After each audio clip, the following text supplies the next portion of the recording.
Hey guys, Professor Bill, Comic Book University, and Cable, issue number 1. This is a $4.99 cover price kind of comic book, but it is a lot thicker. There is some cursing in it. I don't think it's really, it's rated teen plus, whatever it is, what it is. Look, this is a fun comic book. I got some complaints about it though, all right? Still, there's some cool stuff that happens in here. Let's get started. So Jerry Duggan is the writer. Jerry Dugan, I think you pronounce his name. I'm not sure. I haven't met the guy yet. Phil Noto on art. All the art. That's going to be important later. VC's Joe Sabino on letters. The design is by Tom Mueller. Noto does the cover. Whole bunch of variant covers in here. Of course, it's an issue number 1 for a Dawn of X book. And production is by Nick Russell. Jonathan Hickman is the head of X. And editors from assistant to main, Annalisa Bissa and Jordan D. White. C.B. Cebulski is, of course, the editor-in-chief. And this issue is called Big Guns. All right.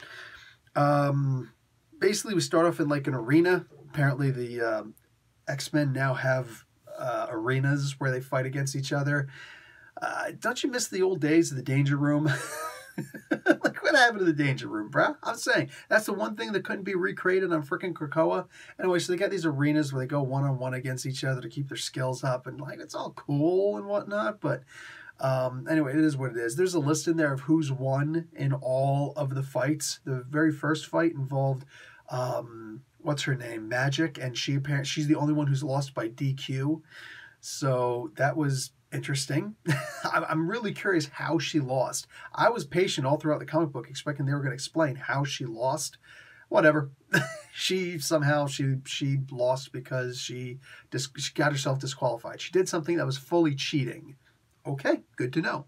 That being said, it's young Cable versus Wolverine, and I'm telling you, man, I don't know if it's the castration or straight up pussification of Wolverine in these books as of late. Why did they bring Wolverine back just for him to get punked out like this all the time, you know? I got to be honest, like, I really genuinely am just a little tiny bit disappointed here, you know? All things being said, I'm going to talk a little bit about Wolverine here, man. Like, with this issue, with him just getting straight punked out by this kid, like, there's two ways this could go. Hey, Wolverine is in the past. He's one of the old guys. Let's start with some of the new characters here. I totally understand that. I'm good with it. Let's go. Unfortunately, there's still the idea there's a lot of people who are huge Wolverine fans, myself being one of them. You know, I don't feel I need to choose between him and Cyclops. I can love them both for their own reasons. Wolverine's supposed to be a straight-up tough guy. And we've got this character who, when he died, there was this big deal about, hey, if I do die, if something ever happens, Tony Stark, don't you experiment on me. And everybody else, man, just listen. Remember, my bones are coated with adamantium. People want this, so please be careful with me, right? And people are going to want to desecrate his body, so like we got to protect him. Oh, he's covered in adamantium. There's nothing we could do. Apparently, even Magneto couldn't freaking, save him or anything like that. Like, okay, it is what it is. All of a sudden, right? All of a sudden, we've got this situation where Wolverine's out, but we could have had it where it's like, hey, Wolverine, he could have just been resurrected this way. Just puncture a hole, get some of his DNA, boom, we've got, his memories or whatever somehow, and then boom, bring him back, right? This was just really weird. It's like you bring him back, and then this, and then his bones don't mean anything. Proteus can just fix him on Krakoa. It's like that. It's really freaking weird how they're doing this. Anyway, all that being what it is, young Cable gets a message that somebody's off on another part of the island. They had the conversation where Krakoa absorbed the other island, Arakoa, I think it is, and there were monsters on there. So there's still monsters running around. So there's the safe part and the not safe part of the island. Wow, it's a shame that I had to figure that out here in such a blasé way, right? Anyhow, so there's apparently a bunch of monsters running around the island on one part of the island, not on another part of the island. It's really freaking strange, man. Really strange. So some parts of the island are safer than others. I honestly didn't know that until this issue. Okay, moving on.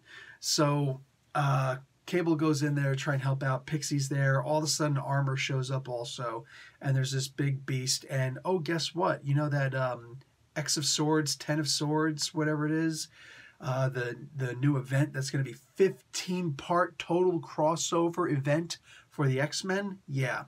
They're going to start with this issue. So Cable gets the first sword. I'm not going to tell you how he does it because screw that, man. Go read the comic book. But he gets the sword, and yeah, it actually looked like it was an olive. It looked like it was a stick with an olive on it. I'm just saying. Now, what is that? What am I referring to? Listen, it loves me some Phil Noto. Can't argue it. Go back and look up my reviews of Phil Noto and Soule working on. Why can't I remember Soule's first name? Anyway, Charles Soule. Go and check out my reviews with those two working on Daredevil. I adored Phil Noto's work on that.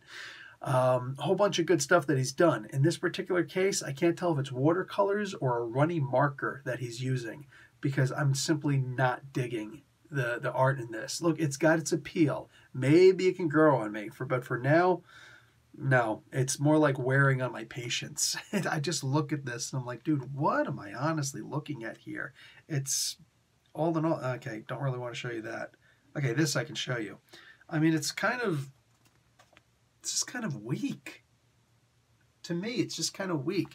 Now there is this one really cool part in here, but unfortunately it's also drawn kind of weak, like oh, for crying out loud, you're kidding me, right?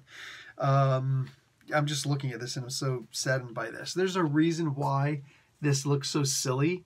There's a reason for it. And here it actually works. Unfortunately, here is how the monster is actually supposed to look. And even then, it just, like, what is this, man? It's like sidewalk chalk is being used. And then it started a light drizzle. Look, I'm not here to start insulting anybody's anything because, like I said, I've already praised Phil Noto more than most artists. In this particular case, with this particular issue, I'm really just not feeling the art. It is what it is, man. It's not going to be for everybody, and it's certainly not for me, clearly. All that being said, I still enjoyed the book for the most part. There's a return at the end of the comic book. I don't know what it means, but I am going to get into major full spoilers tonight, actually. Thursday night around, I think around 8 o'clock, 10 o'clock. We'll see. We'll see. I'll decide when I'm going to post it, but I'll put it up long in advance so you can know exactly when it's going to air. Yeah, whole lot of spoilers, whole lot of speculation. Also about, no psychics, not clairvoyance, precogs, no precogs on the island, right? Nobody who could see into the future. What about somebody who can transport to the future and from? How does that put a damper in the wheel? Anyway, all in all, it was an enlightening read, more about the life on Krakoa and stuff like that. It didn't stick it to me. You know what I'm saying? It just kind of happened. Anyway, I'll see you guys. I'll talk a whole lot more about it after I reread it also tonight. And until then, I'll see you then. Professor Bill, Comic Book University. Turn the phone, hit like. Class dismissed.